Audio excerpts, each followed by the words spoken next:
자, 여러분들 다시 또 영상을 시작해 보도록 하겠습니다. 오늘 이 영상과 관련된 교과서는 몇 페이지냐면 249쪽입니다. 249쪽. 학습지는 135쪽입니다. 학습지는 135, 교과서는 249쪽입니다. 우리 앞에 한번 보아보도록 하겠습니다. 오늘 배울 내용 무엇이다? 한국전쟁, 6.25 전쟁과 관련한 내용을 파악해 보도록 하겠습니다. 우리 저번 영상에서 배웠던 주제가 기억이 나나요, 여러분들? 주제가 뭐였나요? 정부 수립이었죠, 여러분들? 정부 수립과 그리고 친일파와 토지 문제를 해결하는 내용들에 대해서 배웠었습니다. 그와 관련해서 한번 문제 확인해 보도록 하죠. 첫 번째, 50총 선거로 재헌국회가 구성되었고 재헌국회의 역할은 헌법을 제정하는 것이었다. 자, 이 문제는요, 먼저 50총 선거의 결과를 아니, 너 결과 알아? 두 번째로 재헌국회의 역할을 아니, 역할 알아? 두 가지를 묻고 있어요. 먼저 50총의 결과, 국회가 만들어지는 거였어. 총선거는 뭘 했어요? 국회를 만드는 거 했죠. 근데 그 국회 중에 무슨 국회? 재헌국회로, 재헌국회를 만드는 거였고, 두 번째, 재헌국회 역할은 헌법을 제정하는 거였죠, 여러분들. 몇 월 며칠? 7월 17일. 1948년 7월 17일 날 헌법 제정을 선포하게 됩니다. 이게 어디서 한 역할이다? 재헌국회 역할이었다라는 거예요. 정답은 동그라미가 됩니다. 이거 하나만 물어볼게요, 여러분들. 50총선거가 열리게 된 배경은 무엇이다? 그러면 UN 소총의 결정이다. UN 소총의 결정. 자, 2번. 국회 프락치 사건과 반민특위 습격 사건으로 반민족행위 처벌법이 개정되었다. 여러분 어떻게 생각하시나요? 국회 프락치 사건과 반민특위 습격 사건으로 반민족행위 처벌법이 개정되었나요?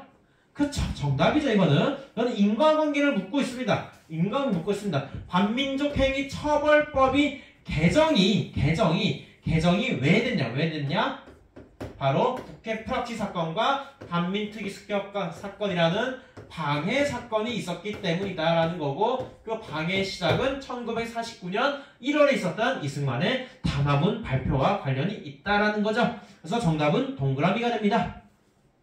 3번, 3정보 이상의 농지를 대상으로 매수하던 개혁법안의 결과 지주소득제가 소멸되었다. 자, 이 문제는요, 먼저 이 개혁법을 묻고, 이 개혁법 아니? 너 알아? 이 개혁법 아니? 힌트는 여기 있죠. 3정보 이상의 농지를 매수하는 법이에요. 이 법.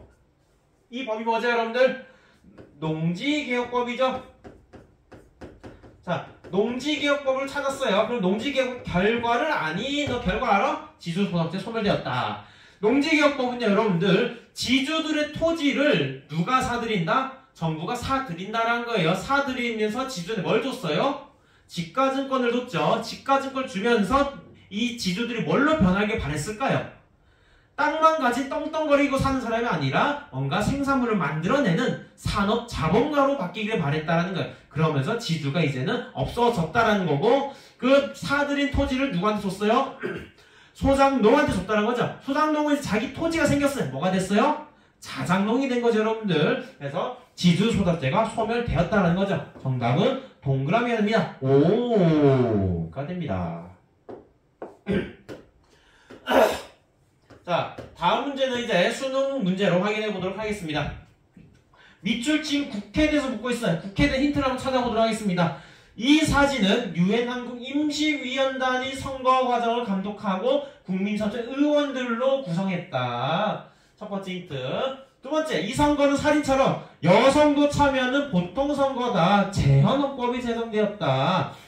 자, 다 나오죠? 이 국회는 뭘까요? 우리나라 최초의 보통선거, 비밀선거, 보통, 비밀, 까먹었어요. 하여튼 4대 원칙 있죠, 여러분들. 이 원칙에 따라서 진행된 선거에 따라, 선거가 뭐죠? 50총선거고, 이 50총선거의 결과 만들어진 정부가 뭐다? 정부란다. 국회가 뭐다?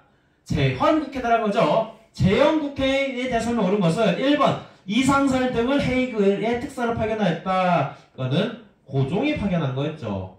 2번, 반민족행위 처벌법을 제정하였다. 그래서 재헌국회가 제정한 겁니다. 3번, 베트남 파병을 추진하였다. 누가 했나요? 박정희가 했죠. 4번, 헌의육조를 채택하였다. 이거는 여러분들 독립협회 내용, 독립협회 내용. 5번, 홍문관을 설치하였다. 기억이 나나요, 홍문관?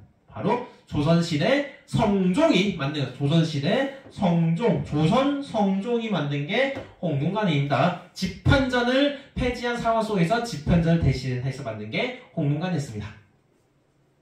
다음 자료에 나타난 개혁에 대한 설명을 옳은 것은 이 개혁이 뭔지 찾아봅시다. 농지를 취득한다. 농지. 그리고 삼정부를 초과하지 않는 농지. 이게 뭐죠, 여러분들? 바로 농지개혁이죠, 농지개혁.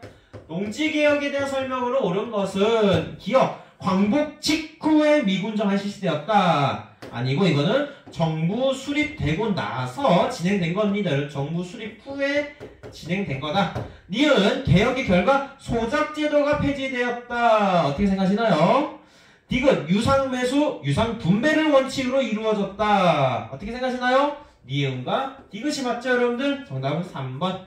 리을 지게를 발급하여 토지 소유권을 인정해 주었다. 지게를 발급 안 하고 뭘 해줬죠, 여러분들? 지가증권을 발행해줬죠. 지가증권. 자, 그러나 지가증권 발행한 이유는요, 토지 소유권을 인정하기 위한 게 아니라, 지가증권은요, 그 땅이 지주 니 거야라고 인정해준 게 아니라 뭐다? 그 토지를 국가가 매입한 대가로 준 거다라는 거죠. 즉 소유권 인정이 아니라 그 매입한 대가를 준 하나의 가치다라는 거예요. 지가증권이. 그래서 토지 소유권 인정하는 거 관련이 없다라는 겁니다. 다음은 3번. 자, 오늘 배울 내용은요, 크게 세 가지입니다. 6.25 전쟁 배경을 배워볼 건데요. 그 배경이 그냥 나타난 게 아니라 국내외 정세와 관련이 있다는 점. 그리고 2번, 6.25 전쟁 과정을 확인해 볼 건데, 그걸 사진을 통해서 한번 파악을 해보고요. 마지막, 이 전쟁 끝나고 나서는 땅이 황폐화됐으면 황폐화된 땅을 복구하기 위한 경제복구 노력에 대해서 설명할 건데, 이 노력하는 과정 속에서 발전한 산업이 있습니다. 한번 산업도 파악해 보도록 하겠습니다. 자, 6.25 전쟁이 발생한 배경은 먼저 국외 상황을 확인해 보도록 하겠습니다. 국외 상황 크게 이렇게 두 가지입니다. 이렇게 두 가지예요. 자, 이게 뭐죠, 여러분들? 전이 차가워요. 냉전입니다. 냉전에 열이 나고 있어요. 냉전이 격화되고 있습니다. 격화되고 있어요, 여러분들. 격화되고 있다 말하는 건 뭐냐? 트루먼 독트린을 계기로 해서 소련과 미국 간의 갈등이 더욱 심화되고 있습니다. 트루먼 독트린은 뭐냐면요, 미국 대통령 트루먼이 발표한 외교 방향, 외교 정책입니다. 소련과 반대되는 국가들한테, 자유주의 국가들한테 군사적, 경제적, 재정적 지원을 하겠다는 거예요. 군사적 지원을 한대요, 여러분들. 소련 입장에서는 매우 불쾌할 수도 있죠. 자, 이런 식으로 해가지고 미국과 소련 간의 갈등이 심화되고 있는 상황 속에서 미국의 국무장관인 애치슨이라는 사람이, 미국 국무 애치슨이라는 사람이 선언을 하게 됩니다. 선언. 이 선언 내용이 뭐냐? 애치슨이 라인을 그어요. 쭉 선을 그었습니다. 라인을 그어요. 이 라인은 뭘 제외하냐면 대한민국과 타이완을 제외한다는 거예요. 정리하면 애치슨이 선언을 하게 된 그 내용은 뭐냐? 이 극동방위선에서 누가 누굴 제외한다? 대한민국과 타이완을 제외한다라는 거예요. 방위선에서 제외가 됐대요. 이걸 들은 김일성은 어떤 생각이 들까요? 그래, 미국이 방위를 안 한대, 안 지켜준대. 그러면 우리는 저 땅을 어떻게 한다? 먹을 수 있는 절호의 기회다라는 거예요. 그래서 뭘 하게 되는가? 일성이는 전쟁을 준비하게 돼요. 준비하기 위해서 소련도 찾아가고 중국도 찾아갑니다. 소련한테 가서 스탈린이 형, 우리 무기 좀 지원해줘! 하고, 마오쩌둥한테 가서 쪼둥형, 우리 중국에 지원 좀 해줘! 라고 약속을 받으며 전쟁을 준비하게 됩니다.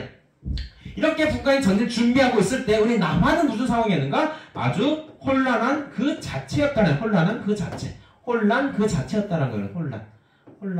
그 자체였다는 거예요. 미국과 소련은 서로 냉전을 벌이면서 갈등을 벌이고 있고, 이 갈등이 언젠가 터질 것 같은 상황 속에 애치슨은 미국의 방위 비용, 군대 비용을 줄이기 위해서 극동방위선에 누구와 누굴 제외했다? 대한민국과 타이완을 제외했다는 거고, 우리는 그걸 애치슨 선언이라 한다는 거예요. 이렇게 방위선에 제외될 때 북한은 뭐 했다? 전쟁을 준비했다는 거예요. 전쟁을 준비할 때 우리도 그걸 파악하고 그 전쟁에 대비를 했어야 되는데 대비를커녕 지금 혼란한 그 자체였다는 거예요. 이런 상황 속에서 1945년 6월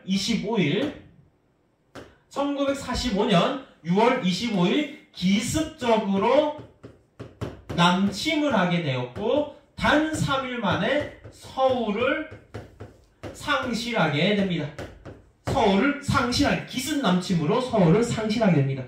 이 남침으로 인해서 북한은 하죽지세로 내려오게 되면서 어디까지 내려오게 되는가? 바로 이 강이 뭐냐? 낙동강이에요. 낙동강까지 북한이 내려오게 됩니다. 자, 내려오게 되면서 우리는 이제 진짜 나라가 망했다, 망해가고 있다 싶었는데 바로 어떤 작전이 시행되는가? 잠시만요. 어떤 작전이 시행되는가? 인천 상륙 작전이 시행된다라는 거죠. 누가 주도해서 메가더 장군이 주도해가지고 인천 상륙 작전 성공하게 되고 그리고 서울을 다시 되찾게 되면서 어디까지 올라가는가? 압록강까지 올라간다라는 거예요. 그래서 거의 통일이 되나 싶었는데 어떤 놈이 내려온다? 중국군이 내려온다. 중공군이 이렇게 압록강을 건너고 있습니다. 압록강을 도강하고 있습니다. 건너면서 우리는 이제 도망가게 됩니다. 우리는 그걸 일사후퇴라고 부릅니다. 일사후퇴를 하게 됩니다. 일사후퇴하게 되면서 이제는 어디서 전쟁이 계속 벌어지게 되는가? 어느 한 나라가 쭉 내려오거나 어느 한 나라 쭉 올라가는 게 아니라 어디서 38선에서 지지부진하게 전쟁이 계속 전개가 된다라는 거예요. 이 전쟁이 계속되면 이제 서로 공멸하고 같이 죽겠다 싶은 겁니다. 그래서 뭐가 열리게 되는가? 우리 휴전하자라는 회담이 열리게 됩니다. 휴전회담이 시행이 된다. 1951년 7월부터 정전회담이 시작됩니다. 1957년 전에 무슨 일이 있었기 때문에 그 전에 무슨 일? 이 전에 1951년에 일사후퇴가 있었다는 거죠. 1951년에 일사후퇴가 있었기 때문에 더 이상 전쟁이 길어질 것 같아서 7월부터 정전회담이 시행됩니다. 그러나 이 정전회담이 금방 끝나지 않아요. 바로 큰 갈등 상황에 빠지게 됩니다. 총 5가지인데 대표적으로 두 가지 말합니다. 그 두 가지 뭐냐면 군사분계선 설정 문제와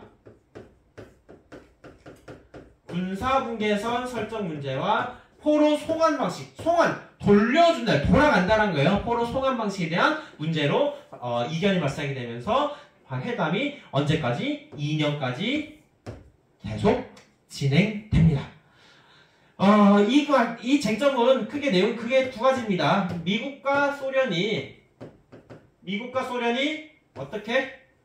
포로 송환 방식과 그 다음에 군사분계선 문제를 했죠. 미국 같은 경우에 군사분계선 어떻게 설정하자라고 말하게 되냐면요. 우리 서명하는 시간에 군사분계선을 정하자라고 말하게 되고 소련 같은 경우에는 38도선을 기준으로 하자라고 주장하게 됩니다. 그리고 포로 송환 방식에 대해서 미국은 자유송환이 뭐였어요, 여러분들? 네가 선택해라라는 거예요. 네 본국으로, 네 원래 나라로 안 돌아가도 좋다. 네가 원하는 나라를 자유롭게 선택해라 라는 게 자유송환이고 반면에 소련은 자동송환을 주장하게 된다. 자동은 뭐예요? 원래 자기 나라로 자동으로 돌아가는 거다라는 거. 선택권이 없는 걸 말합니다. 이러한 쟁점이 계속 지지부진한 2년 동안 전개되는 상황 속에서 무슨 전쟁이 벌어지게 되는가? 이렇게 고지전이 계속 진행이 되는 겁니다. 조금이라도 더 많은 영토를 차지하기 위한 고지전이 이렇게 진행이 되다가 결국에는 2년 후에 이렇게 정전협정을 맺게 됩니다. 정전협정의 내용은 다음과 같습니다. 정전협정은 먼저 이 중립국 감시위원단을 둔다. 중립국 감시위원단 설치하고 군사정전위를 두며 또한 비무장 지대를 설치한다. 비무장 지대는 오늘 DMZ 말하는 거야. DMZ를 설치하고 여기에 군사정전위원회와 중립국 감시위원단을 둔다는 거고 오늘날에도 이 DMZ 안에 중립국 감시위원단들이 존재합니다, 여러분들. 그리고 한편 이러한 휴전협정에 대해서 이승만은 굉장히 반대했습니다. 왜냐? 통일이 목전이 있는데 눈앞에 있는데 왜 휴전을 하냐는 거야. 우리 빨리 북진해야 된다라고 반대하게 되면서 어떤 걸 이렇게 되면 반공포로들을 풀어주는 사건이 발생하게 된다. 반공포로 석방 사건이 발생하게 됩니다. 이처럼 있으면 아주 화가 난 뭔가 빠기친 상태인데 미국은 우리나라는 이 당시에 어떤 군사 지휘권이 없었기 때문에 미국이 정전 협정을 맺게 됩니다. 정전을 맺었으면 미국 있으면 더 어때요? 여전히 화가 난 거예요. 아, 왜 맺었어? 하면서 이러고 있어요. 자, 그럼 미국은 어떻게 해야 돼요? 우쭈쭈 어이구 우리 승만이 화났죠. 대신에 우리가 선물 하나 줄게. 무슨 선물 주냐? 한미 상호 방위 조약을 체결하게 됩니다. 한미 상호 방위 조약의 핵심 내용은 미군이 주둔한다는 거. 선물은 이거예요. 너희 땅에 우리가 주둔할게. 대신에 우리가 지켜. 우리 같이 지키자. 라고 하면서 한미 동맹의 근간이 되는 조약을 이렇게 맺게 됩니다. 좋습니다. 자, 이렇게 전쟁이 끝났어요. 끝나면 이제 다양한 문제들이 있겠죠. 어떤 문제들? 당연히 물적, 인적 피해들이 발생한다는 거예요. 물건들, 건물들, 땅들 다 황폐화되고 사람도 엄청 많이 죽었습니다. 사람들이 많이 죽은 대표적인 사건들이 국민보도연맹 사건, 국민방위군 사건, 거창 노분리 양민 학살 사건 등 민간인들의 피해를 받았고 이거 외에도 북한이 자행한 민간 학살 사건도 많아요, 여러분. 많은데 일단 대표적으로 언급되는 우리 교과서 언급되는 대표적 사건들만 좀 언급해봤습니다, 여러분들. 거기다 북한도 다양한 민간 학살이 엄청 많았습니다, 여러분들. 사건이 있었다는 거고, 그리고 전쟁의 영향으로서는 이러한 전쟁을 계기로 해서 반공 독재를 강화해 갑니다. 반공 독재. 북한도 마찬가지입니다. 독재를 강화해 갑니다. 그 대표적인 사건이 8월 종파 사건이라는 건데, 8월 종파 사건은 뭐냐면 8월 달에 김일성에 반대되는 세력들 다 싹쓸이 죽여버린 거예요. 김일성의 반대 세력들 다 싹쓸이 죽이면서 독재를 강화시켜 나갔다는 거고, 이승만 같은 경우는 전쟁 중에 1차 개헌, 이게 뭐죠? 발췌개헌이죠. 발췌개헌을 통해서 자신의 독재 기반을 만들어 갔다라는 거예요. 그 외에도 미국과 동맹이 강화되었다라고. 그 조약 명칭이 뭐였죠? 한미 상호 방위 조약이었다는 거죠. 한미 상호 방위 조약을 맺으면서 동맹을 강화해 나갔다라는 겁니다. 자, 이렇게 전쟁 끝나면 이렇게 물적 인적 피해가 커요. 가만히 냅둘까요? 복구해야 되죠. 복구하면서 발전한 산업이 있습니다. 그 산업이 뭐냐면 다음과 같은 세 가지입니다. 이게 뭐죠, 여러분들? 밀가루죠. 밀가루. 이게 뭐죠, 여러분들? 설탕이죠. 설탕. 자, 이건 뭘 만드는 회사죠, 여러분들? 옷이죠. 옷. 면직물을 만드는 회사죠. 면직물.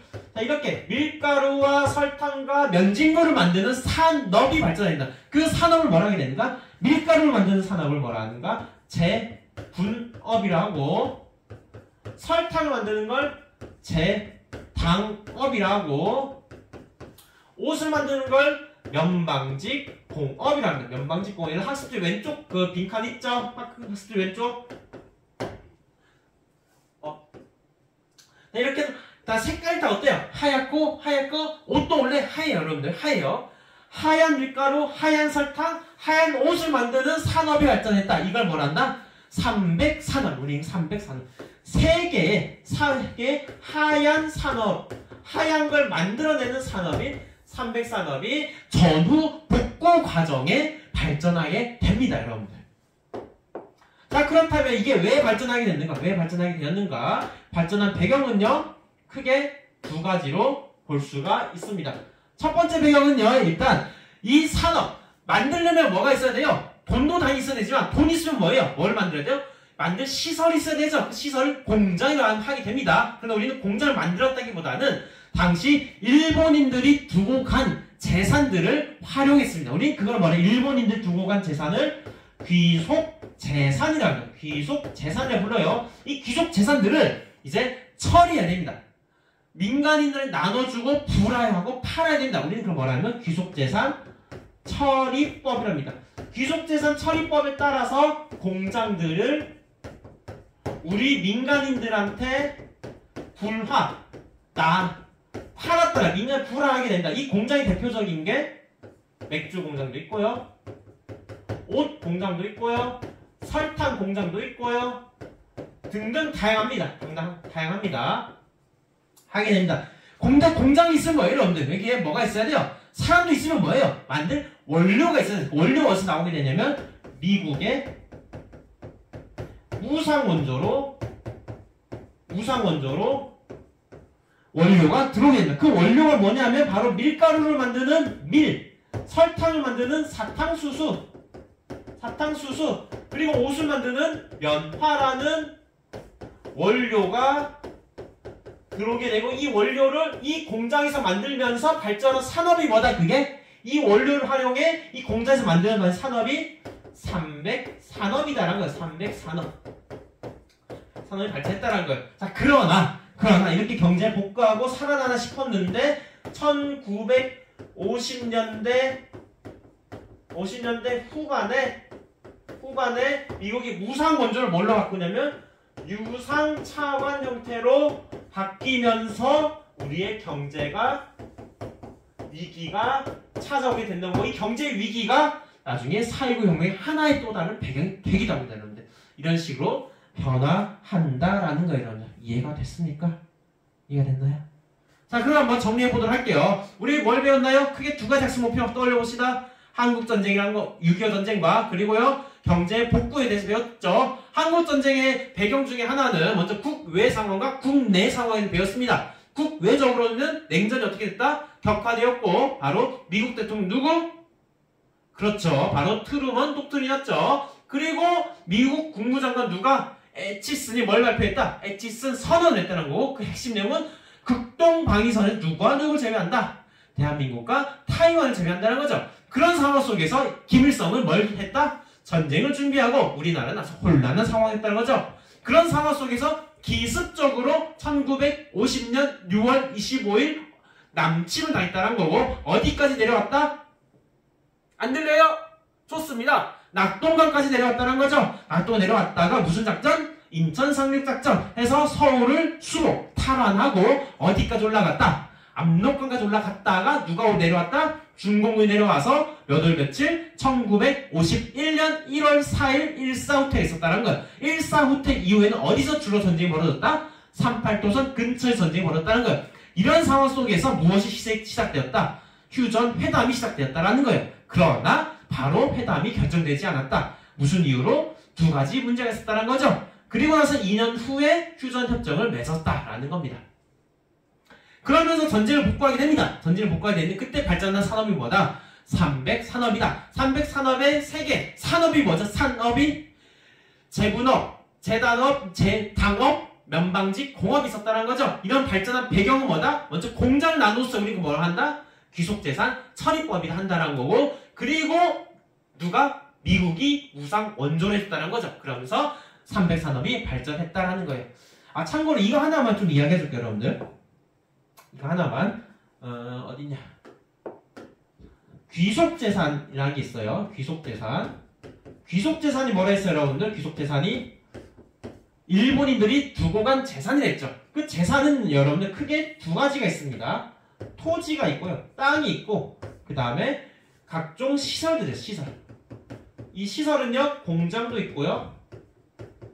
그 다음에 백화점도 있고, 그렇습니다. 백화점 등이 있어요. 자, 이런 귀속재산을 처리하기 위한 법이 있습니다. 토지는 뭘로 처리하게 되냐면 농지개혁법으로 처리하게 되고요. 농지개혁법으로 처리하게 되고요. 일단 시설은 아까 봤던 귀속재산 처리법으로 처리하게 됩니다. 여러분들 이렇게 좀 다르게 처리해 갔다를 가는 방식으로 다른 거 알아두면 되겠고, 참고로 공장 백화점에서 발전한 지금 기업들이 삼성, 신세계, 그 다음에 뭐 CJ, 제일제당 이런 것들이 있어요. SK도 참고로 이 공장을 불화받아서 성장했던 옷 회사에서 선경 직물에서 SK가 있습니다. 다음 시간에는 여러분들 이제 전후 독재체제에 대한 내용과 사회경험에 대해서 수업을 진행해 보도록 하겠습니다. 이상 수업을 마무리하도록 하겠습니다.